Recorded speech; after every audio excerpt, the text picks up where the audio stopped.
আসসালামু আলাইকুম, আমি রুনা জামান। আজকে আমি নিয়ে এসেছি বেলের শরবত। আজকে আমি আপনাদেরকে বেল সম্পর্কে কিছু কথা বলে শোনাবো।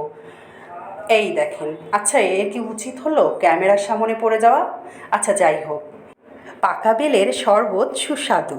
বেলে রয়েছে প্রচুর পরিমাণে ভিটামিন এ, ভিটামিন সি এবং ক্যালসিয়াম, ফসফরাস ও পটাশিয়ামের মতো মূল্যবান পুষ্টি উপাদান। বেলকে বলা হয় শ্রীফল কারণ হিন্দুদের পূজা অর্চনায় বেলের পাতা ও ফল ব্যবহার করা হয়। হিন্দুরা বেল কাঠ পবিত্র জ্ঞান করে বিধায় কখনো বেল কাঠ পুড়িয়ে রান্না করে না।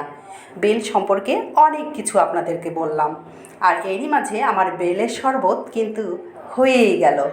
যাই হোক, সুন্দর করে এভাবে ডেকোরেশন করবেন, করে একদম এই গরমে ঠান্ডা ঠান্ডা আইস দিয়ে এই শরবত খাবেন।